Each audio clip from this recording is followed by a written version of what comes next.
Fanny. Bonsoir Amélie, bonsoir à tous. L'Association internationale de transport aérien va donc lancer un passeport sanitaire. Et donc ça consiste en quoi ?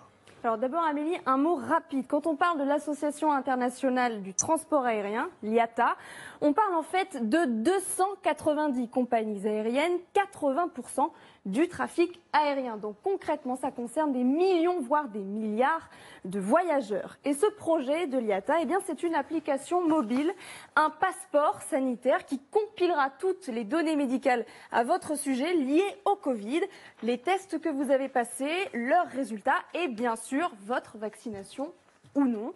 En clair, cette appli vous permettra de montrer patte blanche pour pouvoir voyager tranquillement. Écoutez le patron, le PDG de l'IATA. Nous développons une app pour certifier tout ça, parce que dans le fond, une chose importante, c'est de donner du confort aux passagers, mais aussi au gouvernement des pays d'accueil, qu'on ne transporte pas le virus. Et donc pour ça, on a prévu une app qui va gérer le flux d'informations depuis le centre de vaccination ou le centre de test jusqu'aux passagers et ensuite éventuellement à la compagnie aérienne et au gouvernement qui aura imposé des règles d'entrée. Alors officiellement, cette application ne vous obligera en rien à vous faire vacciner, mais certaines compagnies aériennes ont déjà franchi le pas. Exemple Qantas, compagnie australienne qui a déjà prévenu il y a quelques jours qu'elle refuserait de transporter les passagers non vaccinés. Alors certains médecins s'en alarment, s'opposent même au principe d'un passeport sanitaire. Écoutez le professeur Fontanier. J'y suis pas favorable parce que, 1, ça va être très compliqué. 2, vous allez avoir des faux passeports sanitaires qui vont se créer à gauche et à droite. 3, on crée un précédent qui est quand même grave parce que on est en train de se dire, d'accord, passeport sanitaire pour la Covid, mais pourquoi pas passeport sanitaire pour le VIH, pourquoi pas passeport sanitaire pour etc., etc. Vous voyez un peu le précédent qu'on est en train de créer. Donc, à titre personnel, j'y suis pas favorable.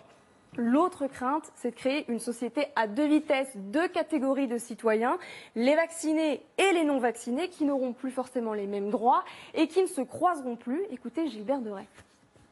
Aucun pays dans le monde, avec ce qu'on vient de vivre, n'acceptera, s'il a contrôlé la Covid-19, ce qui va arriver, qu'un pays, quel qu'il soit, vienne sans être sûr qu'il ne lui rapporte pas la Covid.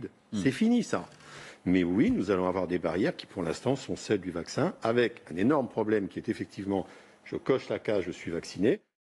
La question qui se pose maintenant, c'est de savoir si ce système de passeport sanitaire pourrait être étendu à d'autres secteurs. Est-ce que, par exemple, un patron peut refuser d'embaucher quelqu'un parce qu'il n'est pas vacciné? Est-ce qu'un restaurant ou un bar peut refuser d'accueillir un client qui ne l'est pas non plus? Est-ce que, pour se rendre à la mairie ou à la poste, il faudra prouver qu'on ne présente aucun risque en disant qu'on est bien vacciné? En France, c'est pour l'instant illégal, mais la question se pose parce que si Emmanuel Macron a promis de ne pas rendre la vaccination obligatoire dans la loi, est-ce que finalement ce ne sont pas les individus eux-mêmes, la société qui va instaurer une sorte de discrimination entre vaccinés et non vaccinés? C'est en tout cas le risque que pointe notre éditorialiste Jean-Michel Apathy. Écoutez-le. Moi, ça me fait marrer parce qu'évidemment, le vaccin ne sera pas obligatoire, mais enfin, il sera fortement conseillé. Hein. Je l'ai souvent dit, mais vous dirigez un restaurant, vous avez 10 employés, vous n'allez pas dire aux employés, vous êtes libre de vous vacciner. Hein. Vous allez leur dire, si tu veux travailler, tu te vaccines. Hein. Enfin, la politique ne peut pas déclarer les choses obligatoires, mais la société va le faire à sa manière.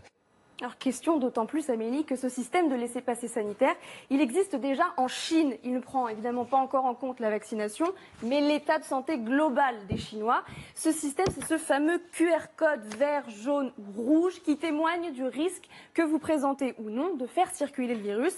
Le code vert est devenu pour les Chinois un sésame indispensable, la clé pour entrer dans les transports publics, les espaces publics. Peut-on imaginer que ce code vert ne soit ensuite attribué plus tard qu'aux personnes vaccinées? Eh bien, c'est une possibilité. Merci beaucoup Fanny et merci comme tous les soirs aux équipes derrière ce travail.